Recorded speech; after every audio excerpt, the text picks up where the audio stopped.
কলকাতা টিভিতে আপনাদের সকলকে স্বাগত। আপনাদের সঙ্গে রয়েছে আমি অঙ্কুর। আসছি এই মুহূর্তের গুরুত্বপূর্ণ খবরে। বাঁকুড়ায় তৃণমূল কংগ্রেসের অফিস ভাঙচুরের অভিযোগ তৃণমূলের প্রাক্তন বিধায়কের গোষ্ঠীর বিরুদ্ধে। বিশদে জানবো এই অভিযোগ সম্পর্কে ঠিক কি ঘটেছিল। আমাদের সঙ্গে রয়েছেন আমাদের প্রতিনিধি স্বরূপ গঙ্গোপাধ্যায়। স্বরূপ, কি জানতে পারা যাচ্ছে?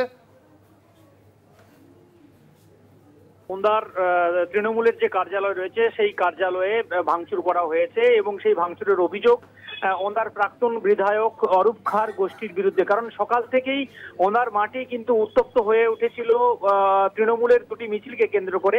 একদিকে শহীদ দিবসের যে প্রস্তুতি মিছিল করছিলেন তৃণমূলের ওন্দার প্রাক্তন বিধায়ক অরূপ খার নেতৃত্বে তৃণমূলের তার অনুগামীরা, এবং সেই মিছিলের পরই সেই মিছিলের সাথে সাথে অন্যদিকে মিছিল করেন ওন্দা ব্লক তৃণমূল সভাপতি উত্তম বিটের নেতৃত্বে অঞ্চল সভাপতি এবং তৃণমূলের নেতা কর্মীরা। এবং এই মিছিল দুপক্ষেরই যে মিছিল এবং একই ইস্যুকে কেন্দ্র করে যখন মিছিল চলছিল তখনই কিন্তু একে অপরের বিরুদ্ধে দূর হাঁটাও স্লোগান, অর্থাৎ এক অনুগামী আরেক অনুগামীর দিকে দূর হাঁটাও স্লোগান যেমন করা হচ্ছিল, সেখানে কিন্তু উত্তেজনার পারদ ছড়িয়েছিল এবং সেই জায়গাতে উত্তেজনা থামাতে পুলিশকে মোতায়েন করতে হয় বিশাল পুলিশ বাহিনী। তবে পরিস্থিতি কিছুটা হলেও আয়ত্তের বাইরে চলে যায় এবং কিছুক্ষণ আগেই ওন্দা ব্লক তৃণমূলের যে কার্যালয় রয়েছে সেই কার্যালয়ে ঢুকে তৃণমূলের অরূপ খার যিনি প্রাক্তন বিধায়ক রয়েছেন তার অনুগামীরা তৃণমূলের যে ব্লক কার্যালয় রয়েছে সেই কার্যালয় ভাঙচুর করেছে এমনই অভিযোগ করেছেন ওন্দার ব্লক তৃণমূল সভাপতি উত্তম বিট। এবং উত্তম বিটের যেটা অভিযোগ, অরূপ খার বেশ কিছু অনুগামী নিয়ে এসেছিলেন, অর্থাৎ ওনার যে তৃণমূলের যিনি প্রাক্তন বিধায়ক তিনি বেশ কিছু অনুগামী নিয়ে এসেছিলেন এবং সেই অনুগামীদের মধ্যে বিজেপির কর্মী সমর্থকরাও তিনি নিয়ে এসেছিলেন। স্বরূপ, যেটা তোমার কাছে জানতে চাইবো, এই যে বাঁকুড়ায় দুটি জায়গায় এরকম ভাবে এই তৃণমূল কংগ্রেসের গোষ্ঠীদ্বন্দ্বের যে অভিযোগ, সে বিষয়ে কি বলছে বাঁকুড়া জেলা নেতৃত্ব? একেবারে দেখো, যে বারে বারে যেটা দেখা গেছে ওন্দা ব্লক তৃণমূলে কিন্তু একটা ঠান্ডা লড়াই দীর্ঘদিন ধরে চলছিল। ওন্দা ব্লক তৃণমূলের যিনি পঞ্চায়েত সমিতির সভাপতি রয়েছেন তার সাথে ওন্দা ব্লক তৃণমূলের সভাপতির একটা দূরত্ব তৈরি হয় এবং ঠান্ডা লড়াই চলছিল। এবং সেই ঠান্ডা লড়াইয়ের পর কিন্তু আজকে প্রকাশ্যে যেটা দেখতে পাওয়া গেল যে ব্লক তৃণমূলের সভাপতি উত্তম বিটকে বাদ দিয়ে সেখানে কিন্তু তৃণমূলের প্রাক্তন বিধায়ক অরূপ খার সেখানে শহীদ দিবসের প্রস্তুতি মিছিল করতে যাচ্ছেন, অথচ তৃণমূলের ব্লক সভাপতিকে জানাচ্ছেন না। যদিও তৃণমূলের ব্লক সভাপতি এই ভাঙচুরের যে ঘটনা ঘটেছে সেই ভাঙচুরের ঘটনায় অরূপ খার যে অনুগামী তাদের দিকের অভিযোগের আঙুল তুলেছেন। পাশাপাশি উত্তম বিট তিনি টেলিফোনে কলকাতা টিভিকে জানিয়েছেন যে এই যে ঘটনা আজকে সকাল থেকে যে ধরনের ঘটনা ঘটেছে অরূপ খার বিরুদ্ধে রাজ্য নেতৃত্ব জেলা নেতৃত্বের কাছে কিন্তু অভিযোগ জানানো হয়েছে যে তিনি এই এলাকাতে এসে ওন্দা এলাকাতে এসে একটা বিশৃঙ্খলা সৃষ্টির চেষ্টা করেছেন এবং ওন্দার যে পরিবেশ সেই পরিবেশকে অশান্ত করার চেষ্টা করেছেন এবং দলীয় নেতৃত্বের কাছে তারা কিন্তু ওন্দা ব্লক তৃণমূল সভাপতি এমনই কিন্তু অভিযোগ জানিয়েছেন। তবে যদিও এখনো পর্যন্ত ওন্দা জেলা তৃণমূল তরফ থেকে তেমন কোনো প্রতিক্রিয়া পাওয়া যায়নি। তবে ওন্দার আজকে সকাল থেকে তৃণমূলের যে শহীদ যে দিবস উপলক্ষে যে প্রস্তুতি মিছিল সেই প্রস্তুতি মিছিল ওনার দুটি গোষ্ঠীর যে মিছিল সেই মিছিল যে একটা লোকাচিতে পরিণত হলো ওনাতে, এটা কিন্তু ওনার জনগণ বুঝলেন এবং ওনাতে যারা তৃণমূল কর্মী বিভিন্ন প্রান্ত থেকে এসেছিলেন ওনা ব্লকের তারাও কিন্তু একেবারেই বলা যেতে পারে তারাও বুঝতে পারছিলেন তারা পক্ষে অবলম্বন করবেন, তৃণমূল সভাপতির পক্ষে অবলম্বন করবেন। দেখতে হবে জেলা নেতৃত্ব কি পদক্ষেপ করে। ধন্যবাদ। আমাদের সঙ্গে ছিলেন আমাদের প্রতিনিধি স্বরূপ গঙ্গোপাধ্যায়। আপনাদের জানিয়ে রাখি, বাঁকুড়ায় তৃণমূল কংগ্রেসের অফিস ভাঙচুরের পাশাপাশি 21শে জুলাইয়ের প্রস্তুতি মিছিলকে কেন্দ্র করেও দুটি জায়গায় আমরা দেখতে পেলাম তৃণমূল কংগ্রেসের গোষ্ঠীদ্বন্দ্বের ছবি। সেখানে দুদল, তৃণমূল কংগ্রেসেরই স্থানীয় যে নেতৃত্ব তাদের অনুগামীরা পরস্পরের মধ্যে গন্ডগোলে জড়িয়ে পড়েন।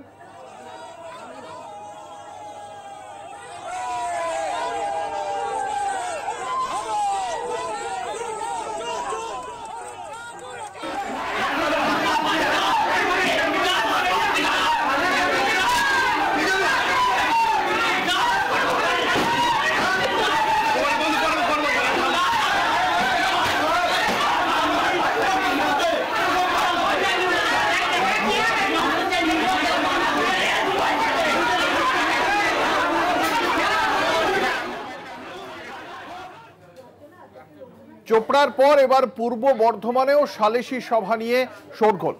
সালিসির মাতব্বরী যে সভা সেখানে সালিসি সভায় হাজিরা না দেওয়ায় মারধর করা হলো প্রৌঢ় দম্পতিকে, এমনই অভিযোগ উঠেছে।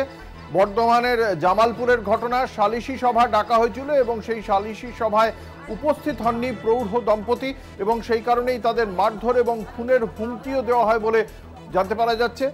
সেই অভিযোগের আঙুল উঠেছে তৃণমূল নেতৃত্বের বিরুদ্ধে। তৃণমূল নেতাদের অনুগামীরাই এমন মারধর করেছেন বলে অভিযোগ। ওই প্রৌঢ় দম্পতি সরাসরি চিঠি লিখেছেন মুখ্যমন্ত্রীর কাছে, এর বিচার চেয়ে চিঠি লিখেছেন তারা। তৃণমূলের যিনি অঞ্চল সভাপতি ছিলেন তাঁরই অফিসেই সালিসি সভা বসানো হয়েছিল। পরিবারের সবাইকে হাজির থাকতে নির্দেশ দেওয়া হয়, নির্দেশ দেন অঞ্চল সভাপতির অনুগামীরা।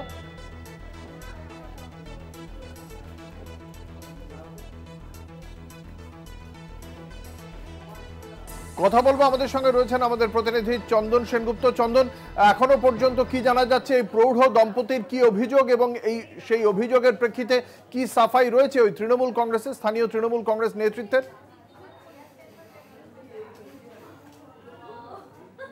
অঙ্কুর, প্রথমেই বলে রাখি এই ঘটনাটা হচ্ছে 14 তারিখ, জুনের 14 তারিখের ঘটনা। যে ঘটনাটা লিখেছেন, অভিযোগ দায়ের করেছেন জামালপুর থানায় বশির আলী। বশির আলী কে? বশির আলী হলো জামালপুর, পূর্ব বর্ধমানের জামালপুরের যে চকদিঘি আছে, সেই চকদিঘির কাছে যে অঞ্চলের কুবাজপুর গ্রামের বাসিন্দা একটা কৃষকের পরিবার। এই বশির আলীর বিয়ে হয়েছিল 2018 সালে বর্ধমানের এক তরুণীর সাথে। তারপরে কয়েক মাস পরেই কিন্তু সংসারে অশান্তি দেখে জেরে সেই যে সংসার সে ভেঙে যায় এবং বিবাহ বিচ্ছেদ মামলা হয় বর্ধমান আদালতে এবং মামলা চলতে থাকে। গত 13 তারিখ, জুন মাসের 13 তারিখ সকালবেলায় এলাকার যে অঞ্চল সভাপতি আছে তৃণমূলের আজাদ রহমান, তার অনুগামীরা আসেন 12 জন, এসে বলে যে 14 তারিখ বিকেলবেলায় একটি সালিসি সভা হবে তৃণমূল কংগ্রেসের পার্টি অফিসে, সেখানে আপনাদের 3 জনকে থাকার উপস্থিত হওয়ার জন্য বলা হচ্ছে। এরপর তারা বলেন যে এটা আদালতের বিচারাধীন, সেই কারণে তারা যাবে না। সেই সময় তা কিন্তু অকথ্য ভাষায় গালিগালাজ করে সেই সময় কিন্তু চলে যায়। সেই সময় 13 তারিখ জামালপুর থানায় লিখিতভাবে লিপিবদ্ধ করে এই অভিযোগটি বশির আলী, যে আমার বাড়িতে এসে এরকম হুমকি দিয়ে গেছে, সালিসি সভায় যদি না যায় তাহলে আমাদের মারধর করা হবে, খুনও করা হতে পারে। তারপরে কিন্তু 14 তারিখ যখন তারা সালিসি সভায় যায় না, তারপরে কিন্তু রাত্রির বেলায় বেধড়ক মারধর করে ওই আজাদ রহমানের অনুগামী 12 জন, যে সাগরেদা যে বলে অভিযোগ করছে পরিবার, তারা এসে 12 জন ব্যাপক মারধর করে। চন্দন, তুমি আমাদের সঙ্গে থাকো। তুমি আমাদের সঙ্গে থাকো, আমরা একবার দর্শকদের শোনাবো এই আক্রান্ত প্রৌঢ় দম্পতি, তারা এই বিষয়ে ঠিক কি অভিযোগ রয়েছে এবং তার প্রেক্ষিতে কি বক্তব্য রয়েছে তৃণমূল কংগ্রেসের, অবশ্যই আমরা শুনবো। কিন্তু তার প্রথমে শুনবো প্রৌঢ় দম্পতির কি অভিযোগ।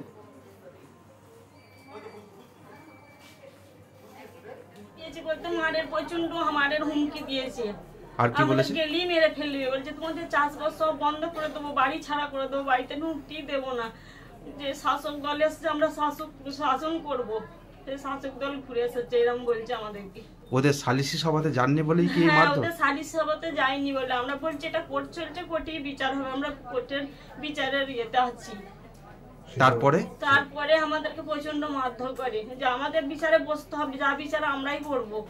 কোনো আইন আদালত বলে কোনো কিছু মানতে চাইছিল না, কোনো বলছে আমরা আইন আদালত মানি না। পুলিশকে জানিয়েছিলেন তখন? হ্যাঁ, পুলিশকে জানিয়েছিলাম। তারপরে কি তারা পালিয়ে গেছিল?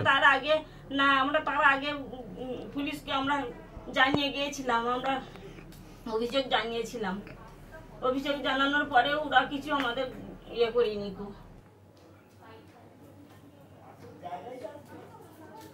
আমরা আবারও ফিরে যাব আমাদের প্রতিনিধি চন্দন সেনগুপ্তর কাছে। আমরা অভিযোগকারীদের বক্তব্য শোনালাম দর্শকদের। চন্দন, যেটা জানতে চাইবো, এই অভিযোগের প্রেক্ষিতে কি বক্তব্য স্থানীয় তৃণমূল নেতৃত্বের?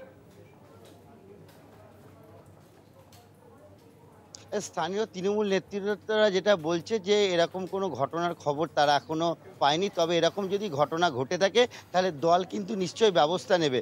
তবে যেটা জানা যাচ্ছে যে 14 তারিখে ওই ঘটনার পর, রাত্রিবেলার পর, তারপর থেকেই যে এই যে বৃদ্ধ দম্পতি আছে এবং তার ছেলে, তারা কিন্তু বাড়ি ছাড়া, অর্থাৎ গ্রাম ছাড়া, বাড়িতে তালা মারা। এবং যেটা তারা বলছেন যে তারা এই চাষবাসের সময় প্রচুর শস্য মাঠে পড়ে রয়েছে, তারা ঘরে তুলতে পারেনি, একদিকে বৃষ্টি হচ্ছে, সব নষ্ট হয়ে যাবে, কি করে তারা বাড়ি ফিরবেন, গ্রামে ফিরবেন এবং সেই জিনিসগুলোকে সংরক্ষণ করবেন বা ঘরে মজুত করবেন। কিন্তু যদি এরকম অবস্থা চলতে থাকে তাহলে এই সমস্ত যাদের যে কৃষি পণ্য রয়েছে সেগুলো নষ্ট হয়ে গেলে স্থানীয় প্রশাসনের কি ভূমিকা চালাবেন, বেঁচে থাকায় দায় হয়ে পুলিশের উঠেছে। পক্ষ থেকে কি তাই বলা তারা হয়েছে এখনো পর্যন্ত এই ঘটনার প্রেক্ষিতে? তারা কিভাবে এই আক্রান্ত বৃদ্ধ দম্পতিকে তারা নিরাপত্তা দেওয়ার বিষয় নিয়ে তারা কি বলছে? দেখো, নিরাপত্তার বিষয় নিয়েই কিন্তু 25 তারিখ একটি অভিযোগপত্র পাঠিয়েছিল ডিজির কাছে, এসপির কাছে এবং ডিএম এর কাছে। তারপর থেকে এতদিন কেটে গেলেও এর কিন্তু কোনো সুরাহা পায়নি ওই দম্পতি। তার ফলেই কিন্তু বিভ্রান্তির সৃষ্টি হয়েছে, তারা আতঙ্কে ভুগছে। ওই এলাকায় রয়েছে তারা অন্য গ্রামে, কিন্তু তারা আতঙ্কিত। অঙ্কুর, বিরোধী রাজনৈতিক মহল তারা কি বলছে? স্থানীয় যে সমস্ত বিরোধী রাজনৈতিক দল রয়েছে তারা এই ঘটনা নিয়ে কি প্রশাসনের দ্বারস্থ হয়েছে? দেখো, এই ব্যাপারে আমরা যে সিপিএম এর গণতান্ত্রিক মহিলা সমিতি রয়েছে তার সঙ্গে কথা বলেছিলাম। তাদের নেত্রীরা জানাচ্ছেন এই রকম ঘটনা কখনোই কাম্য হতে পারে না, আমরা ওই পরিবারের পাশে আছি। কিন্তু অপরদিকে বিজেপি বলছে এটা তৃণমূল দলের কালচার, এইটা নোংরামো, অতএব এই নিয়ে তৃণমূল দল কোনো কথা বলবে না। এটা কিন্তু আদালতকেই এই ব্যাপারটাকে দেখতে হবে। অঙ্কুর, ধন্যবাদ। আমাদের সঙ্গে ছিলেন আমাদের প্রতিনিধি চন্দন সেনগুপ্ত। এই বিষয়ে আমরা কথা বলেছিলাম। রাজ্য বিজেপি নেতা রাহুল সিনহা তিনি কি বলছেন শোনাবো।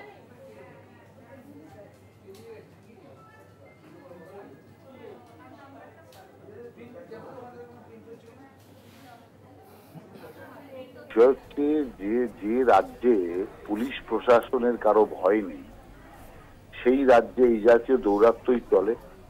আর সারা রাজ্য জুড়ে যতগুলো এই মারধরের ঘটনা ঘটেছে, গণপিটুনির নামে তৃণমূল পিটুনি চলেছে, প্রত্যেকটা ক্ষেত্রে তৃণমূল কংগ্রেসের লোক এই ঘটনা ঘটিয়েছে। অতএব শাসকই যেখানে ভক্ষকের রূপে অবতীর্ণ হয়েছে সেখানে পুলিশই কি করবে, প্রশাসনই কি করবে? সেই কারণে আমি মনে করি যে অবস্থা চারিদিকে ছড়িয়ে পড়ছে, একটা গণপিটুনি উৎসব চলছে। যদি এখনই এর রাশ না ধরা যায় ভবিষ্যতে কিন্তু আর তৃণমূল কংগ্রেস সরকারও এ রাশ ধরতে পারবে না। অতএব এখনই উচিত ওদের বিরুদ্ধে কঠোর শাস্তিমূলক ব্যবস্থা এবং দৃষ্টান্তমূলক শাস্তির ব্যবস্থা করা। নিয়ে নেব একটা ছোট্ট বিরতির পর ফিরে আসছি। দেখতে থাকুন 4টে 4 দিক। ফিরে এলাম বিরতির পর, আপনারা দেখছেন 4টে 4 দিক। অবশেষে 1 মাস 1 দিন পর, ফলাফল বেরোনোর 1 মাস 1 দিন পর শপথ নিলেন ভগবানগোলা এবং বরানগর কেন্দ্রে তৃণমূল কংগ্রেসের বিজয়ী প্রার্থী রেয়াত হোসেন সরকার এবং সায়ন্তিকা বন্দ্যোপাধ্যায়। আজ বিধানসভায় তাঁদের শপথ বাক্য পাঠ করালেন স্পিকার বিমান বন্দ্যোপাধ্যায়। কথা বলবো, আমাদের সঙ্গে রয়েছেন। আপনাদের জানিয়ে রাখি, এই শপথ গ্রহণকে কেন্দ্র করে গত 1 মাস ধরে চলছিল রাজ্যপাল এবং বিধানসভা এবং তথা দুই জয়ী তৃণমূল প্রার্থী তাদের একটা টানাপোড়েন চলছিল। রাজ্য সরকারও কার্যত তার মধ্যে অন্তর্ভুক্ত হয়ে যায়। মুখ্যমন্ত্রী তিনিও বলেছিলেন যে সায়ন্তিকা বন্দ্যোপাধ্যায় যে রাজভবনে যেতে ভয় পাচ্ছেন সে কথা তিনিও উল্লেখ করেছিলেন। সেই ঘটনাকে কেন্দ্র করে একটি মানহানির মোকদ্দমা হয়। বিধানসভার অধ্যক্ষ বিমান বন্দ্যোপাধ্যায় তিনি রাষ্ট্রপতি উপরাষ্ট্রপতির সঙ্গে যোগাযোগ করেন, সেখান থেকে এই ঘটনার বিষয়ে চাপ দেওয়া হয়। অবশেষে গতকাল আমরা দেখতে পাই বিধানসভার অধ্যক্ষ সাংবাদিকদের জানান যে আজকে একটি বিজনেস অ্যাডভাইসারি কমিটির এক্সটেনশন সংক্রান্ত একটি বিশেষ বৈঠক রয়েছে। সেই বৈঠক অত্যন্ত বিশেষ বলে মন্তব্য করেছিলেন বিধানসভার অধ্যক্ষ। আজকে এই শপথ গ্রহণ অনুষ্ঠানে অবশ্য অনুপস্থিত ছিলেন বিজেপি বিধায়করা। কি বলছেন রাহুল সিনহা বিজেপি নেতা শোনাবো। শেষ পর্যন্ত তো সেই রাজ্যপালের পরামর্শই মানতে হলো। অতএব রাজ্যপালের পরামর্শ মেনে আগেই যদি করত, আমি মনে করি যে রাজভবনে শপথ নেওয়ার যে গৌরব, সেই গৌরব থেকে দুজন বিধায়ক বঞ্চিত হলেন। সেই জন্য বিধায়ক আর বিধায়িকা যদি রাজভবনে শপথ নিতেন তার একটা আলাদা মাহাত্ম্য থাকতো। কিন্তু যাই হোক, শেষ পর্যন্ত এর জট কেটেছে। তৃণমূল মাথা নত করতে হয়েছে, আর মাথা নত করে তৃণমূলের যে জেদ, সেই জেদ আর থাকেনি। শেষ পর্যন্ত শপথ হচ্ছে, এটাই বড় ব্যাপার। আমাদের সঙ্গে রয়েছেন আমাদের প্রতিনিধি দুর্গাদাস বন্দ্যোপাধ্যায়। দুর্গাদাস, আজকে এই শপথ গ্রহণ প্রক্রিয়া কিভাবে এগোলো বিধানসভায়, বিস্তারিত জানাও দর্শকদের। দেখো, তোমাকে আগে থেকেই বলছি যে এই অচল অবস্থা কাটিয়ে আজকে বিএ কমিটির যে বৈঠকটা রাখা হয় এবং বিএ কমিটির বৈঠকেই সিদ্ধান্ত হয় যে আজকে এই যে দুজন বিধায়ক যারা উপনির্বাচনে ইতিমধ্যেই জিতেছিল, তার মধ্যে একজন সায়ন্তিকা বন্দ্যোপাধ্যায় ও রিয়াদ হোসেন সরকার, তাদের আজকে কিন্তু বিধানসভায় তাদের শপথ গ্রহণ অনুষ্ঠানটি হলো। এবং এই জটিলতা জটটা কাটলো ঠিক তখনই যখন রাজভবন থেকে একটি চিঠি পাঠানো হলো বিধানসভায় এবং সেখানে জানানো হলো যে ডেপুটি স্পিকারকে রাজ্যপাল নির্দেশ দিলেন যে তিনি যেন এই ওথ টেকিং অনুষ্ঠান বা শপথ গ্রহণ অনুষ্ঠানটি করে ফেলেন। যদিও আমরা শেষ পর্যন্ত দেখলাম যে যেহেতু স্পিকার তিনি নিজে উপস্থিত রয়েছেন এই বিধানসভার মধ্যে, তাই বিধানসভায় স্পিকার উপস্থিত থাকার সময় কখনোই ডেপুটি স্পিকার সেটা করতে রাজি হলেন না, বা নীতিগতভাবে বা আদর্শগতভাবে এটা করা যায়ও না। কারণ হচ্ছে স্পিকারের পদমর্যাদা অনেক বড়, তার মান সম্মান সমস্ত কিছু তিনি সাংবিধানিকভাবেও কিন্তু বিধানসভার প্রধান। অতএব এই জায়গাটাতেই জটিলতাটা যেটা দেখা যাচ্ছিল, শেষ পর্যন্ত যখন স্পিকার বিধানসভার এই স্পেশাল অধিবেশনের শুরুতে এই ওথ টেকিংয়ের সময় ডেপুটি স্পিকারকে বলেন যে আপনি রাজ্যপালের নির্দেশ অনুসারে এই ওথ টেকিংয়ের বা এই বিষয়টি করেন, তখন উনি পত্রপাঠ ডেপুটি স্পিকার বলে দেন যে আপনি যেখানে উপস্থিত রয়েছেন আপনার সম্মান হানি করে কখনোই আমি এটা করতে পারি না, আমি আপনাকে অনুরোধ করছি আপনি এটা করুন। এবং শেষ পর্যন্ত তাই হয়েছে। স্পিকার বিমান বন্দ্যোপাধ্যায় তিনি দাঁড়িয়ে থেকে আজকে এই দুই নববিধায়ককে এই যে ওথ টেকিং তিনি সেটা সম্পন্ন করেছেন। কিন্তু কথা সেখানে নয়, কথা হচ্ছে যে আজকে এর পরেতে রাজ্যের মন্ত্রী তথা পরিষদীয় মন্ত্রী আমাদের শোভনদেব চট্টোপাধ্যায় তিনি যখন প্রেস কনফারেন্স করছিলেন বা সাংবাদিক সম্মেলন করছিলেন, তাকে আমরা প্রশ্ন করি যে কি এমন হলো বা কি এমন বিষয় রয়েছে যেখানে দাঁড়িয়ে এই যে রাজভবন আর রাজ্য সরকারের মধ্যে দড়ি টানাটানি তুচ্ছ একটা বিষয় নিয়ে কেন এটাকে আলোচনার মাধ্যমে বা আপনারা নিজেরা পুরো বিষয়টার মধ্যে ইনভলভ হয়ে এটা করলেন না।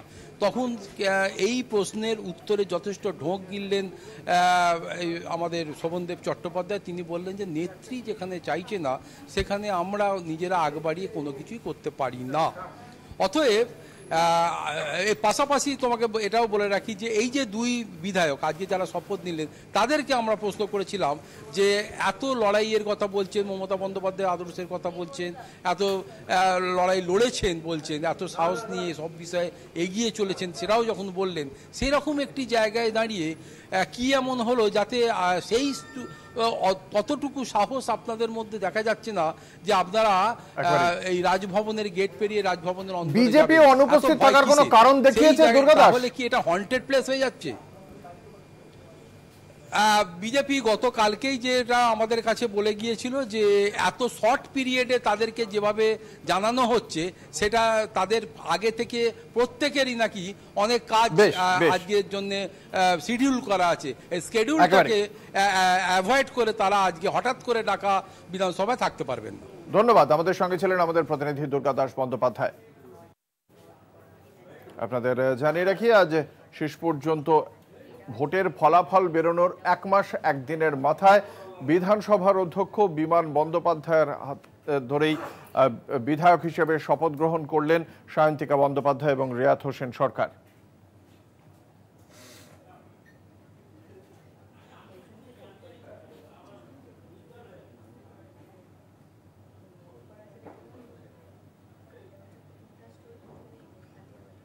আমাদের সঙ্গে রয়েছেন প্রদেশ কংগ্রেসের মুখপাত্র সৌম্য আইচরা। আপনাকে কলকাতা টিভির পক্ষ থেকে স্বাগত জানাই। সায়ন্তিকা বন্দ্যোপাধ্যায় এবং রিয়াদ হোসেন সরকার ভোটের ফলাফল বেরোনোর 1 মাস 1 দিনের মাথায় অবশেষে শপথ গ্রহণ করলেন। এই যে দীর্ঘ 1 মাস ধরে রাজভবনের সঙ্গে একটা দড়ি টানাটানি চললো, সেই টানাপোড়েনকে কিভাবে দেখছেন? Created controversy, not at all required. এটার কোনো প্রয়োজনীয়তা ছিল বলে আমাদের মনে হয় না। আমরা বারবার বলেছি যে রাজভবন এবং আমাদের নবান্ন দুটো সাংবিধানিক প্রদানের জায়গা, সেখানে সৌহার্দ্যমূলকভাবে এটা করা হয়। কেন সেই যদি করালো তাহলে 1 মাস ডিলে করানোর কি দরকারটা ছিল? এই টার্ন এন্ড পোর্ডেনের মানে কাউকে যা করবেন যখন করবেন সেটা কোনো একেবারে এক্সট্রিম। হাতে খড়ি দেওয়ার সময় একেবারে দৌড়ে গিয়ে হাতে খড়ি, তারপরে অবাধ্য ছাত্র হয়ে গেল, এখন সে পড়াতে চাইছে না। এইসব করানোর পরে মধ্যখান থেকে কনস্টিটিউয়েন্সির লোকেদের তো হ্যারাসমেন্ট, যাদের সার্টিফিকেট দরকার ছিল, যাদের কাজের দরকার ছিল, বিভিন্ন রকম কাজ আটকে যাওয়া। বিধায়কদের তো শুধুমাত্র শপথ গ্রহণ করাটা বিধায়ক নয়, তারা তো বিধায়ক হয়েছে মানুষের জন্য। এই নাটক, এই পরিকল্পিত নাটকের কোনো প্রয়োজন ছিল বলে আমরা মনে করি না। অসংখ্য ধন্যবাদ। আমরা কথা বলছিলাম প্রদেশ কংগ্রেসের মুখপাত্র সৌম্যজ রায়ের সঙ্গে।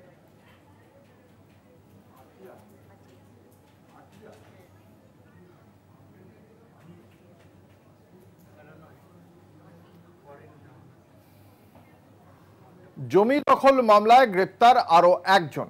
দিল্লি থেকে গ্রেপ্তার হলেন তৃণমূল কংগ্রেসেরই নেতা গৌতম গোস্বামী। এর আগে গ্রেপ্তার করা হয়েছিল ডাবগ্রাম ফুলবাড়ির ব্লক সভাপতিকে।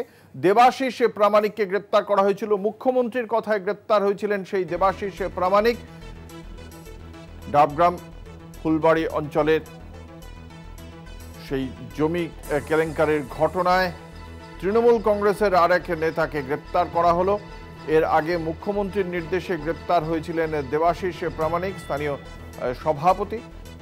সেই তাকে গ্রেপ্তারের পর এবার 26শে জুনের পর 8 দিন পর গ্রেপ্তার হলেন গৌতম গোস্বামী। জমি দখল মামলায় গ্রেপ্তার হলেন আরো একজন।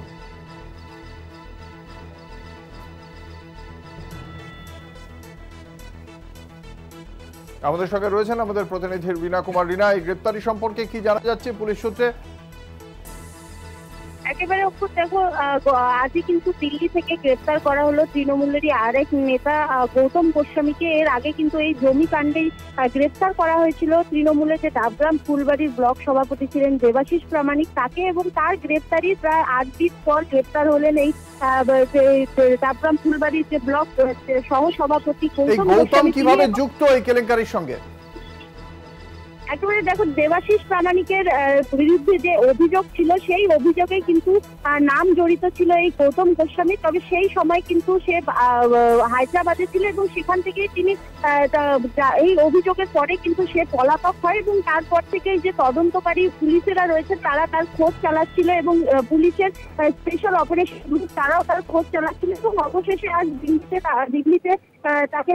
থেকে তাকে গ্রেফতার করা হয়েছে এবং ইতিমধ্যে কিন্তু নিয়ে আসা হয়েছে বাগডোগরা যে এয়ারপোর্ট রয়েছে বাগডোগরা বিমানবন্দরে, এবং সেখান থেকে কিন্তু জানা গেছে তাকে নিয়ে যাওয়া হবে বাগডোগরা থানায়। এবং সব মিলিয়ে কিন্তু এই যে মাটিগাড়া থানায় তাকে আজ নিয়ে যাওয়া হবে, এবং সব মিলিয়ে যেটা যে জমি কাণ্ড, যেখানে কিন্তু মুখ্যমন্ত্রী মমতা বন্দ্যোপাধ্যায় খোদ এই ডাবগ্রাম ফুলবাড়ির যে জমি মাফিয়াদের চক্র সক্রিয় হয়ে উঠছে তা নিয়ে ক্ষোভ প্রকাশ করেছিলেন, এবং তারপর থেকে পুলিশও নড়ে চড়ে বসে পুলিশ প্রশাসন, এবং এই ডাবগ্রাম ফুলবাড়ি থেকে কিন্তু গ্রেপ্তার করা হয় সেই দেবাশিস প্রামাণিককে। তাকে সারা দিন জেরা করার পর তাকে গ্রেপ্তার করে পুলিশ, এবং এই গৌতম গোস্বামীকেও কিন্তু যে তদন্তকারী পুলিশরা রয়েছেন তারা কিন্তু তার খোঁজ চালাচ্ছিল। অবশেষে তার ফোন যে রয়েছে সেই ফোন ট্র্যাক করে কিন্তু পুলিশ জানতে পারে সে বর্তমানে দিল্লিতে রয়েছে, এবং সেখান থেকে কিন্তু তাকে আটক করে নিয়ে আসা হয়েছে।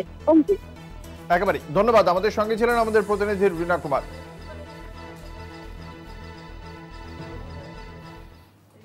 জমি কেলেঙ্কারিতে ধৃত বিজেপি নেতা উত্তম রায়, জলপাইগুড়ি কিষাণ মোর্চার সহ সভাপতি, তিনি গ্রেপ্তার করেছে ভোরের হালত থানার পুলিশ। বিজেপি সমর্থক বলেই তাকে গ্রেপ্তার করা হয়েছে বলে অভিযোগ করেছেন উত্তম। বিশদে জানবো। আমাদের সঙ্গে রয়েছেন আমাদের প্রতিনিধি সুজিত দে। সুজিত, কি অভিযোগ রয়েছে এই উত্তমের বিরুদ্ধে এবং উত্তমেরই বা কি বক্তব্য? দেখো, জলপাইগুড়ি যে ভোরের আলো, সেই ভোরের আলো জমি কেলেঙ্কারিতে কিন্তু উত্তম রায় বিজেপি নেতা, তাকে কিন্তু গতকাল রাতে কিন্তু তাকে গ্রেপ্তার করা হয়েছে ভোরের আলো থানার পুলিশ। তাকে কিন্তু রাস্তার থেকে, তার বক্তব্য তাকে উত্তম রায়কে তাকে কালকে রাস্তার থেকে ধরা হয়, ধরে বলছে তার সাথে থানায় নিয়ে যাওয়া হয়, তার সাথে কথা বলবো বলে থানায় নিয়ে কিন্তু তাকে নিয়ে চলে যায় ভক্তি এনজিপি থানায়। তারপর কিন্তু তাকে গ্রেপ্তার করা হয়েছে। এই বিজেপি নেতাকে তার স্ত্রীর সঙ্গে ছিলেন, তিনি কিন্তু জানতে চায়। তারপর ভোরের আলো থানায় যায়। তারপরে তাকে বলা হয় যে তাকে অ্যারেস্ট করা হয়েছে জমি সংক্রান্ত ব্যাপারে, যে যেই জমির উপরে যে হোটেল ভোরের আলোর যে জমি আছে সেখানে তিনি হোটেল বানিয়েছে। সেই হোটেল বানানোর পরে কিন্তু সেই হোটেলকে কিন্তু বন্ধ করে দেওয়া হয়েছে, এখন অবধি বন্ধ হয়ে আছে। তারপর কিন্তু আজ তাকে কিন্তু নিয়ে আসা হয় জলপাইগুড়ি দায়রা আদালতে। আর কিছুক্ষণ বাদে কিন্তু তাকে সিজিএম কোর্টে তাকে উঠানো হবে। উঠানোর পরে বোঝা যাবে যে কয়দিনের ট্রানজিট রিমান্ডে নেওয়া হবে। ধন্যবাদ। আমাদের সঙ্গে ছিলেন আমাদের প্রতিনিধি সুজিত দে। নিয়ে নেব একটা ছোট্ট বিরতি, সঙ্গে থাকুন। তালিতে রেলগেটে গলদ, আটকে পড়েছে অ্যাম্বুলেন্স এবং দুমকা থেকে অসুস্থ রোগীকে নিয়ে আসার কথা ছিল, সেই সময় বর্ধমান যাওয়ার পথে আটকে গিয়েছে বলে জানতে পারা যাচ্ছে। বিশদে জানবো, আমাদের সঙ্গে রয়েছেন আমাদের প্রতিনিধি আব্বাস আলী। আব্বাস, কি জানতে পারা যাচ্ছে? অঙ্কুর, জানাই আমরা যে তালির রেলগেট একটা হচ্ছে মরণ ফান, আর এই হচ্ছে জাতীয় সড়ক NH2B। এই জাতীয় সড়ক অনেক জায়গার সঙ্গে যোগাযোগ রয়েছে। এই যানবাহন প্রতিদিন এখানে আটকে যায়। এবং আজকে যেটা দেখতে পেলাম, যেখানে যে একটা ঝাড়খণ্ড থেকে এক অ্যাম্বুলেন্স আছে, সেখানে থাকে এক শিশু, তার সেখানে চলছিল অক্সিজেন এবং হাতে স্যালাইন। কিন্তু রেলগেটের যে রেবেল ক্রসিংয়ে যে যান্ত্রিক গোলযোগের জন্য প্রায় 1.5 ঘন্টার উপর কাজ মেরামত করতে সময় লাগে, কিন্তু তার সত্ত্বেও তারা ওই যান্ত্রিক গোলযোগ সারাতে পারেনি। এর জন্যই দীর্ঘক্ষণ মানুষকে ওখানে যানবাহন নিয়ে অপেক্ষা করতে হয়। এই ধরনের ঘটনা প্রায় আমরা দেখতে পাই তালিতে। কতক্ষণ এই পরিস্থিতি চলে? এখন কি ঠিক হয়েছে পরিস্থিতি? এখন মোটামুটি স্বাভাবিক হয়ে গেছে। 2 ঘন্টা পরেই স্বাভাবিক হয়। এখন কিন্তু যানবাহন এখন যাতায়াত হ্যালো হ্যাঁ হ্যাঁ এখন কিন্তু স্বাভাবিক হয়ে গেছে। কিন্তু এই ধরনের ঘটনা আজকে নয়, এই ধরনের ঘটনা প্রায় বারবার দেখা যায় এই তালি রেলগেটে। ধন্যবাদ। আমাদের সঙ্গে ছিলেন আমাদের প্রতিনিধি আব্বাস আলী।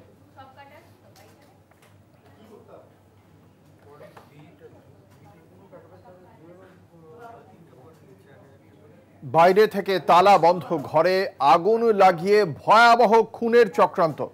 মা সহ 4 বছরের শিশুর মৃত্যু, জখম স্বামী শেখ আব্দুল হালিম হাসপাতালে ভর্তি। বীরভূমের বোলপুরের রজতপুরের ঘটনা, তদন্তে বোলপুর থানার পুলিশ।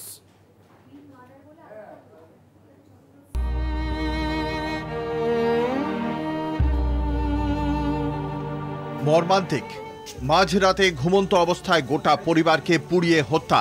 হাসপাতালে মৃত্যুর সঙ্গে পাঞ্জা লড়ছেন একজন।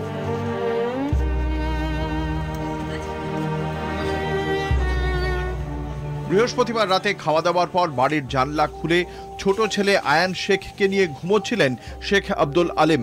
ঘরে ছিলেন তাঁর স্ত্রী রূপা বিবি। অভিযোগ, কেউ বা কারা সেই সময় খোলা জানলা দিয়ে কেরোসিন তেল ছিটিয়ে দেয়। দুষ্কৃতীরা ঘরে আগুন ধরানোর পর বাইরে থেকে দরজায় তালা দিয়ে পালায়। বোলপুরের রজতপুরের ঘটনা। এই যে একতলা বাড়ি, সেই বাড়ির জানলা আমি একটু দেখাবো আমার চিত্র সাংবাদিক দেখানোর জন্য। এই সেই জানলা, এই জানলা দিয়েই লাঠিতে করে কাপড় জড়িয়ে সেখানে তেল ঢেলে আগুন ধরিয়ে সেখানে ভেতরে ঢুকিয়ে দেওয়া হয়। ঘরের ভেতর চিৎকার করতে থাকেন 3 জন। চেঁচামেচি শুনে দৌড়ে আসেন পাশের ঘরে শুয়ে থাকা তার বড় ছেলে শেখ ওয়াসেম আখতার এবং প্রতিবেশীরা। ততক্ষণে 3 জনই আগুনের শিকার। দেহের বেশিরভাগ অংশই পুড়ে ঝলসে যায়। আমি তখন বাড়িতে ছিলাম এবং তখন প্রায় 1:20 এরকম বাজবে। আমি তখন চিৎকার চেঁচামেচি আওয়াজ শুনতে পাই। বারান্দা এসে দেখি তখন পাশের রুমে আগুন জ্বলছে। তখন আমার মা যন্ত্রণাতে ছটফট করছে, ভাইও তাই বাবাও তাই। অবস্থা মানে পুড়ে গেছে ঘরটা, গোটা ঘর। কেউ বলছে হয়তো কারেন্টের শর্ট সার্কিটে, কেউ বলছে ফ্যান বাস্ট হয়েছে। কেরোসিনেরও গন্ধ পাওয়া যাচ্ছিল। ঘুমন্ত অবস্থায় ছুটে এসে যখন দেখি আমার একটা ভাই, তখন আমাদের দেখাচ্ছে যে জানলার ধারে একটা এরকম মতো কাঠি পড়ে আছে, আর ওতে একটা ন্যাকড়া জড়ানো আছে। ন্যাকড়া জড়ানো একদম সাইডেই পড়ে আছে। পরিষ্কার বোঝা গেল যে ওইটা কাঠি থেকে আগুনটাকে লাগানো। অগ্নিদগ্ধ 3 জনকে প্রথমে বোলপুর মহকুমা হাসপাতালে নিয়ে যাওয়া হয়। সেখান থেকে বর্ধমান মেডিকেল কলেজ হাসপাতালে। প্রথমে ছোট ছেলে আয়ানের মৃত্যু হয় রূপারও। আশঙ্কাজনক অবস্থায় হাসপাতালে ভর্তি শেখ আব্দুল আলিম। বৃহস্পতিবার গভীর রাতেই ঘটনাস্থলে পৌঁছয় বোলপুর থানার পুলিশ। শুক্রবার সকালে ঘটনাস্থলে পৌঁছন বোলপুরের মহকুমা পুলিশ আধিকারিক। বোলপুর থানার আইসির নেতৃত্বে বিশাল পুলিশ বাহিনী।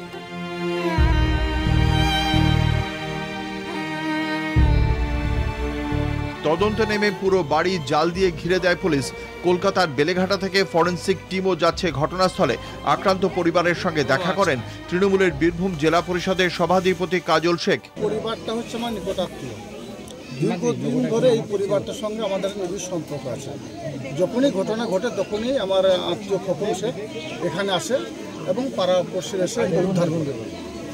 তো ব্যাপারটা হচ্ছে এটা একটা মর্মান্তিক ঘটনা, দুঃখজনক ঘটনা। এই পরিবারটাকে নিধি পাচ্ছে, নিরীহ পরিবার। এই পরিবারটার সঙ্গে কারো ব্যক্তিগত কোনো সত্য ছিল বলে আমাদের কোনো জানা নেই বা গ্রামবাসীরও জানা নেই। স্বভাবতই আমাদের বীরভূম জেলা পুলিশ প্রশাসন এবং বোলপুর আইসি থেকে শুরু করে এসডিও থেকে শুরু করে এ তদন্ত করছে এবং তদন্ত সাপেক্ষে সঠিক সত্য উদ্ঘাটিত হবে। প্রশ্ন উঠছে পেশায় ব্যবসায়ী শেখ আব্দুল আলিমের সঙ্গে কার শত্রুতা, কি এমন শত্রুতা যার জেরে গোটা পরিবারকে পুড়িয়ে মারার চক্রান্ত। বোলপুর থেকে মনা বীরবংশের রিপোর্ট, কলকাতা টিভি।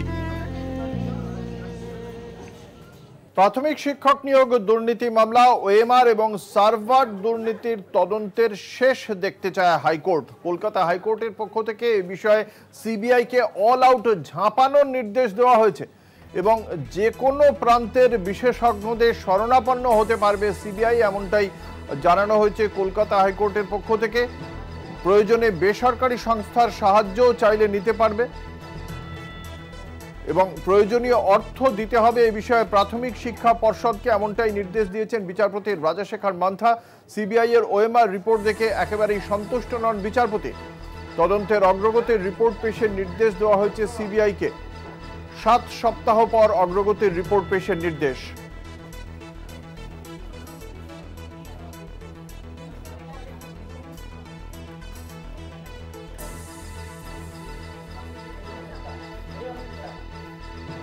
আমাদের সঙ্গে রয়েছেন আমাদের প্রতিনিধি পীযূষ কান্তি নাগ। পীযূষ, আজ এই ইস্যুতে ঠিক কি বলেছেন মহামান্য আদালত? দেখো অঙ্কুর, আদালতে যে সিবিআই যে রিপোর্ট জমা দিয়েছে সেই রিপোর্টে যে হার্ড ডিস্ক থেকে যে ওএমআর কপি পাওয়া গেছে সেই কপিটি কিন্তু স্ক্যান কপি নয়, একটি মিরর ইমেজ পাওয়া গেছে এবং এদের দাবি, আবেদনকারীদের দাবি এইগুলি তাদের মিরর ইমেজ, তাদের ওএমআর নয়। এই ধরনের অভিযোগ আসার পরই আদালত বিষয়টি খতিয়ে দেখার নির্দেশ দিয়েছিলেন সিবিআইকে এবং সিবিআই এর তরফে বলা হয়েছে যে সার্ভারে যে ডাটা পাওয়া গেছে তা বহুবার পরিবর্তিত হয়েছে। এই বিষয়ে তারা তদন্ত করছে এবং টেকনিক্যালি বেশ কিছু বিষয় জানা দরকার, যার প্রেক্ষিতে এই তদন্তের কাজ এগিয়ে নিয়ে যেতে হবে। এরপরেই বিচারপতি রাজশেখর মান্থা পরিষ্কার জানিয়েছেন সিবিআইকে এ বিষয়ে অল আউট তদন্ত করতে হবে এবং প্রয়োজনে কোনো সরকারি প্রতিষ্ঠান বা বেসরকারি প্রতিষ্ঠান, আইবিএম, উইপ্রোর মতো কোম্পানি, তাদের সহযোগিতা নিয়ে এই টেকনিক্যাল যে বিষয়টি সেই বিষয়ের মাধ্যমে তদন্তের কাজ শেষ করতে হবে এবং এই ঘটনার পেছনে প্রকৃত কারা রয়েছেন তাদেরকে খুঁজে বার করতে হবে। আদালতের এই নির্দেশ যে এই তদন্তের কাজ দ্রুত শেষ করে আদালতের কাছে রিপোর্ট জমা দিতে হবে এবং তারপরেই আদালত পরবর্তী পদক্ষেপ গ্রহণ করবে। একেবারেই ধন্যবাদ। আমাদের সঙ্গে ছিলেন আমাদের প্রতিনিধি পীযূষ কান্তি নাগ। তদন্তের অগ্রগতির রিপোর্ট পেশের নির্দেশ দেওয়া হয়েছে সিবিআইকে। 7 সপ্তাহ পর অগ্রগতির রিপোর্ট পেশের নির্দেশ দেওয়া হবে, রিপোর্ট পেশের নির্দেশ দেওয়া হয়েছে। আমাদের সঙ্গে রয়েছেন তৃণমূল কংগ্রেসের মুখপাত্র জয়প্রকাশ মজুমদার। আপনাকে কলকাতা টিভির পক্ষ থেকে স্বাগত জানাই। আজ আদালত বলেছে যে এই যে শিক্ষক নিয়োগ যে দুর্নীতি, সেই দুর্নীতির প্রেক্ষিতে যে কোনো বেসরকারি সংস্থা থেকে শুরু করে বিশেষজ্ঞদের সাহায্য নিতে পারবে সিবিআই। অল আউট ঝাঁপানোর নির্দেশ দেওয়া হয়েছে, 7 সপ্তাহের মধ্যে রিপোর্ট দিতে বলা হয়েছে। কিভাবে দেখছেন আদালতের এই নির্দেশকে? দেখুন, আদালতও তো ক্লান্ত হয়ে গেছে, সাধারণ মানুষও ক্লান্ত। এই যে প্রাথমিক নিয়োগে দুর্নীতি গত 2-2.5 বছর ধরে শুধু শুনেই যাচ্ছি আমরা, সিবিআই, ইডি, অনেক রকম ন্যারেটিভ, এখানে এত টাকা, ওখানে অত টাকা, সবই গল্প গল্প গল্প শুনতে শুনতে মানুষ ক্লান্ত। সেখানে আদালতও দেখছে, দিনের পর দিন পড়ছে, সিবিআই আসছে, নানা রকম রিপোর্ট দিচ্ছে। তাই জন্য আজকে তারা বলেছে 6 সপ্তাহ না 7 সপ্তাহ সময় দিয়ে যে আপনারা অল আউট ঝাঁপান।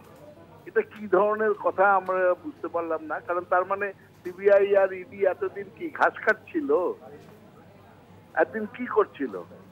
সুতরাং যেটা আমরা প্রথম থেকে বলে আসছি, এটা রাজনৈতিক কারণে এইসব তদন্ত। 2024-এর ইলেকশন হয়ে গেছে, এখন কতখানি তারা অ্যাক্টিভ হবে সন্দেহ আছে। রাজনৈতিক কারণে ন্যারেটিভ তৈরি, এছাড়া আর কোনো উদ্দেশ্যও নেই, আর কোনো বিধেয়ও নেই। সামনের দিনে অপেক্ষা করা হবে, আদালতকে এইভাবে বলতে হচ্ছে, এটাই লজ্জার বিষয়। অসংখ্য ধন্যবাদ। আমরা কথা বলছিলাম তৃণমূল কংগ্রেসের মুখপাত্র জয়প্রকাশ মজুমদারের সঙ্গে।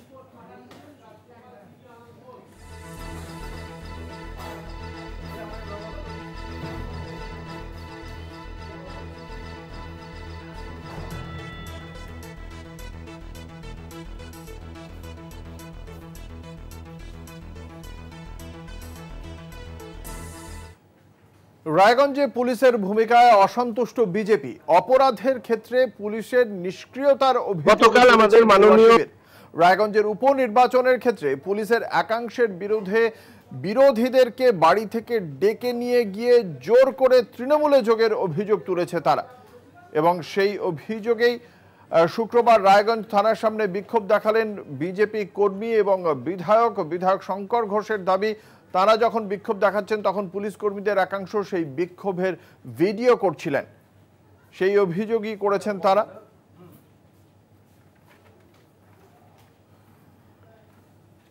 রায়গঞ্জে পুলিশের বিরুদ্ধে ভারতীয় জনতা পার্টির প্রতিবাদ কর্মসূচি।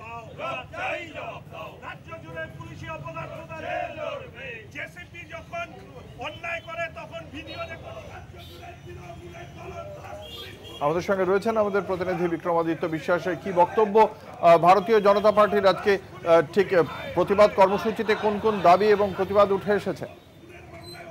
প্রতিবাদ উঠে এসেছে 5 জনের যে সদস্য ছিল, সেই সদস্যরা এসে রায়গঞ্জ থানার সামনে বিক্ষোভ করে। তাদের মূল দাবি ছিল যে পুলিশ সেখানে সম্পূর্ণ দলদাসে পরিণত হয়েছে। তাদের বিক্ষোভের মূল দাবি ছিল যেটা, তাদের অভিযোগ যে পুলিশ যে কার্যকলাপগুলো করছে পঞ্চায়েত ভোটে কৃষ্ণ কল্যাণীকে জিতিয়ে দেওয়ার জন্য, তাদের যে মন্ডল প্রেসিডেন্ট এবং বিভিন্ন দলের যে লোকগুলো রয়েছে, যারা কার্যকর্তা রয়েছে, তাদেরকে বাড়ি থেকে তুলে নিয়ে আসছে এবং তাদেরকে জোর করে হয় তৃণমূল কংগ্রেসে যোগদান করাচ্ছে, অথবা কাজ থেকে তাদের অব্যাহতি নিচ্ছে এবং নিষ্ক্রিয় থাকার জন্য বলছেন, অথবা নতুন কেসে তাদের নতুন ধারায় তাদেরকে আটকে দেওয়া হচ্ছে। এই অভিযোগ তুলেই তারা পুলিশকে এই অতি সক্রিয় ভূমিকা পালন করার জন্যই তারা আজকে বিক্ষোভ দেখিয়েছে, এবং পুলিশ কিন্তু তারা দরজায় কি বলেছেন এই বিষয়ে। ধন্যবাদ। আমাদের সঙ্গে ছিলেন আমাদের প্রতিনিধি বিক্রমাদিত্য বিশ্বাস। কি বলেছেন বিধায়ক শঙ্কর ঘোষ আমরা শোনাবো। গতকাল আমাদের মাননীয় বিরোধী দলনেতা তিনি ঘোষণা করে গিয়েছিলেন, মূলত রায়গঞ্জ বিধানসভা উপনির্বাচনে যেভাবে পরাজয়ের ভয়ে তৃণমূলের শাখা সংগঠন যা পরিণত হয়েছে পুলিশ বা পুলিশের একাংশ, তারা রাত্রবেলা এখানে বিজেপির কার্যকর্তাদেরকে ধরে নিয়ে আসছে, জনপ্রতিনিধিদেরকে নিয়ে এসে তাদেরকে হুমকি দেওয়া হচ্ছে, প্রলোভন দেওয়া হচ্ছে। পুলিশ রাজনৈতিক দলের কাজ করছে, আমরা তার প্রতিবাদ করছি। 2 বিধায়কের শপথ নিয়ে রাষ্ট্রপতিকে রিপোর্ট পাঠাচ্ছেন রাজ্যপাল। সাংবিধানিক বিধি মানেননি স্পিকার। সোশ্যাল মিডিয়ায় রাজভবনের তরফে এমনই পোস্ট করা হয়েছে বলেই জানতে পারা যাচ্ছে। 2 বিধায়কের রিপোর্ট নিয়ে শপথ গ্রহণ নিয়ে রাষ্ট্রপতির কাছে রিপোর্ট পাঠাচ্ছেন রাজ্যপাল সিভি আনন্দ বোস। রাজ্যের সাংবিধানিক প্রধানের বক্তব্য, তার অভিযোগ যে সাংবিধানিক যে বিধি তা মানেননি বিধানসভার অধ্যক্ষ বিমান বন্দ্যোপাধ্যায়। গত 4 জুন বরানগর এবং ভগবানগোলা বিধানসভা উপনির্বাচনের ফলাফল ঘোষিত হয়। তারপর গত 1 মাস ধরে এই 2 কেন্দ্রে তৃণমূল কংগ্রেসের 2 বিজয়ী প্রার্থীর শপথ গ্রহণ সম্ভব হয়নি। রাজ্যপালের সঙ্গে বিজয়ী প্রার্থীদের মতানৈক্যের জেরেই এই পরিস্থিতি। বিধানসভার অধ্যক্ষ তিনি রাষ্ট্রপতির সঙ্গে যোগাযোগ করেছিলেন এই বিষয়ে। অবশেষে গতকাল রাজ্যপাল সিভি আনন্দ বোস ডেপুটি স্পিকারকে এদের শপথ গ্রহণ প্রক্রিয়া সম্পন্ন করতে বলেন। আজকে সেই শপথ গ্রহণ প্রক্রিয়া সম্পন্ন হয়েছে স্পিকারের হাত ধরে, কিন্তু তারপরে রাজ্যপালের এই পোস্ট অবশ্যই গুরুত্বপূর্ণ।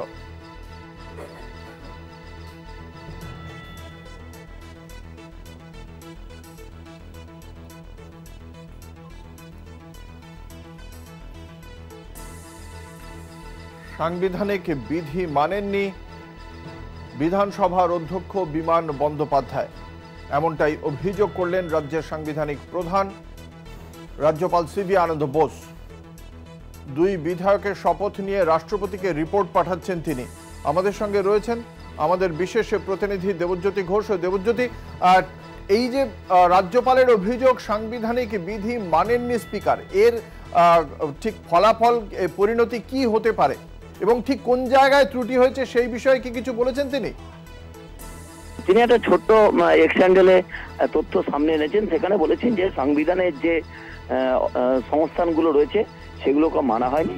কিন্তু আজকে বিধানসভার স্পিকারের সঙ্গে কিছুক্ষণ আগে টেলিফোনে কথা বলে যেটা জানা গেছে, তিনি বলেছেন যে বিধানসভার যে প্রসিডিংস রয়েছে, অর্থাৎ বিধানসভা যে আইনের ওপর চলে সেই প্রসিডিংস মেনেই করা হয়েছে এবং সুপ্রিম কোর্টে বেশ কিছু অবজারভেশন আছে সেগুলো মেনেই করা হয়েছে। তবে এইটুকু প্রাথমিকভাবে তিনি চিঠিতে কি লিখেছেন তা কিন্তু পরিষ্কার করে জানাননি। তিনি বলেছেন সাংবিধানিক পদ্ধতি এবং নিয়ম কানুন যা আছে তা মানা হয়নি। অন্যদিক থেকে বিধানসভার পক্ষ থেকে যেটা জানানো হয়েছে সমস্ত রীতিনীতি মেনেই করা হয়েছে এবং রাজ্যপাল যেভাবে একটা জেদ ধরেছিলেন সেই জায়গাতেই কিন্তু বিধানসভার পক্ষ থেকে এর চেয়ে অন্য কোনো পথ ছিল না। সেই জন্যই তাদের এইভাবে শপথ নিতে হয়েছে। তারা চেয়েছিলেন যে রাজ্যপাল বিধানসভায় আসুন এবং শপথ বাক্য পাঠ করান, কিন্তু তিনি তার জেদ ধরেই ছিলেন এবং তিনি বিধানসভায় আসেননি। সেই জন্যই তাদের এই বিধানসভার যে প্রসিডিংস আছে অর্থাৎ রুল বুকস আছে সেই রুল বুকসের মেনেই তাদের শপথ গ্রহণ করানো হয়েছে বলে তিনি জানিয়েছেন। অর্থাৎ এই দুজন আজকে শপথ গ্রহণের পর এই রাষ্ট্রপতির কাছে যে রিপোর্ট যাচ্ছে, এর ফলে কি এই দুই বিধায়কের যারা আজকে শপথ নিলেন তাদের সদস্য পদ নিয়ে কি আর কোনো জটিলতার অবকাশ রইল? না, তাদের সদস্য পদ নিয়ে কোনো জটিলতা না থাকলেও বিতর্ক কিন্তু একটা থাকলো। কিন্তু যদি সুপ্রিম অথরিটি রাষ্ট্রপতি কোনো রকমভাবে পদক্ষেপ করেন সেটা কিন্তু অন্য বিষয়। কিন্তু যেভাবে আজকে শপথ গ্রহণ হয়েছে এবং বিধানসভায় যে ফর্ম ফিল আপ থেকে শুরু করে যা যা কার্যপ্রণালী রয়েছে সেগুলো তারা সকলেই ফিল আপ করেছেন এবং আজ থেকে তারা যে সরকারি যে অর্থ তারা পান, বেতন পান, সেগুলো তারা পেতে শুরু করবেন এবং ইতিমধ্যেই কিন্তু বিধানসভার যে কমিটি রয়েছে সেই কমিটিতেও তাদের নাম উল্লেখ করা হয়েছে। সেই জায়গাতে কিন্তু বিধানসভায় যে যে প্রসিডিংস আছে সেইগুলো মান্যতা দেওয়া হয়েছে। কিন্তু যেহেতু একজন সাংবিধানিক প্রধান তিনি সর্বোচ্চ প্রধানকে অর্থাৎ রাষ্ট্রপতির কাছে দ্বারস্থ হয়েছেন, রাষ্ট্রপতির কাছ থেকে কোনো পদক্ষেপ এখন আসে কিনা তার দিকেই তাকিয়ে রয়েছে রাজনৈতিক মহল। যদিও বিধানসভা বলছেন যে তাদের যে প্রসিডিংস আছে অর্থাৎ বিধানসভার যে রুল বুক রয়েছে সেই রুল বুকের 2 নম্বর ধারার 5 নম্বর অনুচ্ছেদে যেটা রয়েছে সেই মেনেই কিন্তু তারা এই শপথ গ্রহণ করিয়েছেন। অযথা জটিলতা তৈরির চেষ্টা করছেন রাজ্যপাল বলে বিধানসভার পক্ষ থেকে জানানো হয়েছে। ধন্যবাদ। আমাদের সঙ্গে ছিলেন আমাদের বিশেষ প্রতিনিধি দেবজ্যোতি ঘোষ।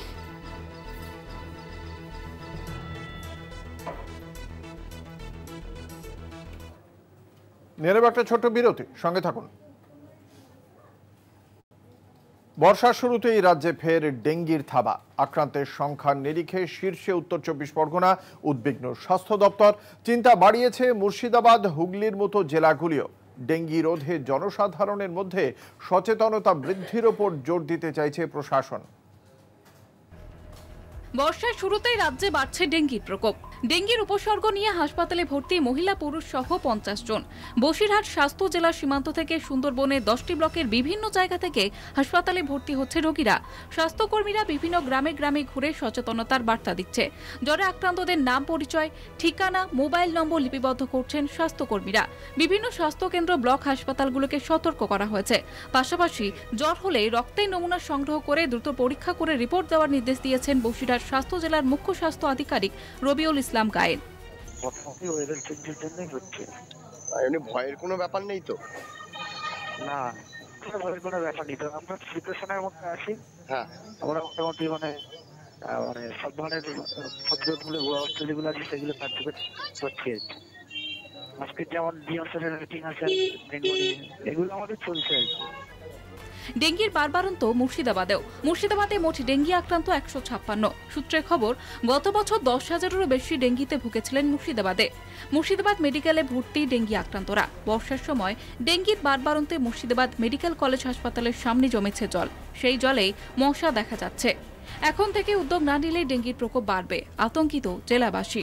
মূলত নিকাশি নালা এবং আবর্জনা পরিষ্কার, মশা নিরোধক ওষুধ ব্যবহারের ওপরে জোর দিচ্ছে প্রশাসন। মশার কামড় রুখতে মশারি ব্যবহারের পরামর্শ দেওয়া হচ্ছে। তবে ডেঙ্গি রোধে জনসাধারণের মধ্যে সচেতনতা বৃদ্ধির উপরে জোর দিতে চাইছে প্রশাসন। কলকাতা টিভি। আগামী বছর থেকে দীঘায় রথযাত্রা পালিত হবে। দীঘার জগন্নাথ মন্দির এখনো কিছুটা অসম্পূর্ণ, কিন্তু আগামী বছর রথযাত্রার আগেই তা সম্পূর্ণ হবে। সোশ্যাল মিডিয়ায় একথাই জানিয়েছেন রাজ্যের মুখ্যমন্ত্রী মমতা বন্দ্যোপাধ্যায়। সকলেই জানেন দীঘায় জগন্নাথ মন্দির তৈরি হচ্ছে এবং সে কথা মুখ্যমন্ত্রী আগেও জানিয়েছিলেন, এবং সোশ্যাল মিডিয়া আজকে তিনি জানিয়েছেন যে আগামী বছর রথযাত্রার আগেই সেই মন্দির সম্পূর্ণ হবে এবং আগামী বছর দীঘাতেও সেই রথযাত্রা লোকারণ্য মহা ধুমধাম হয় কিনা সেদিকে আমাদের অবশ্যই নজর থাকবে।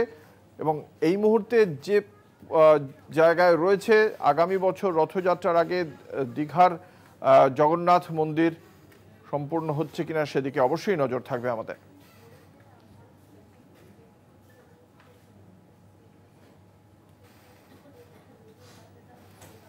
উত্তরবঙ্গে প্রবল বৃষ্টির সম্ভাবনা, লাল সতর্কতা জারি। উত্তরবঙ্গের 5টি জেলায় 9 জুলাই পর্যন্ত বৃষ্টির সম্ভাবনা রয়েছে। উত্তরবঙ্গে জোড়া ঘূর্ণাবর্ত সঙ্গে বর্ষার বৃষ্টিও হবে। উত্তরবঙ্গে ধসের আশঙ্কা প্রকাশ করা হয়েছে।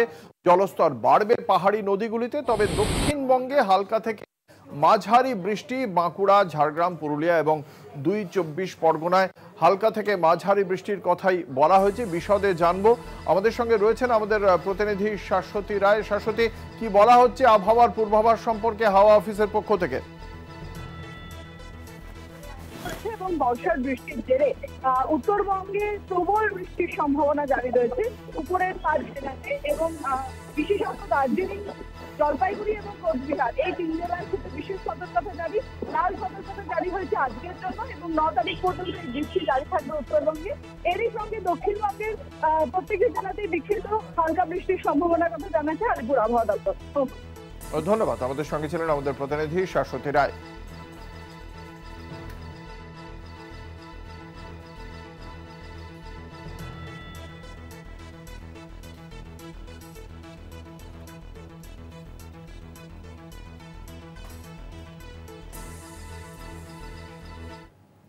পাহাড়ি নদীতে বৃষ্টির কারণে বাড়ছে জলস্তর। সেচ দপ্তর মেখলিগঞ্জে লাল সতর্কতা জারি করেছে। ময়নাগুড়িতে হলুদ সতর্কতা জারি করা হয়েছে সেচ দপ্তরের পক্ষ থেকে।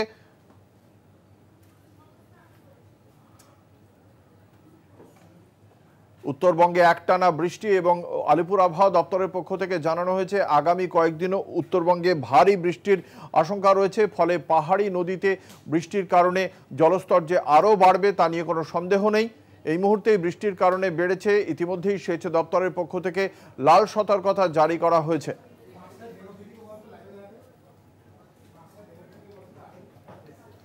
এখন এ পর্যন্তই। দেখতে থাকুন কলকাতা টিভি। দিন সাথে।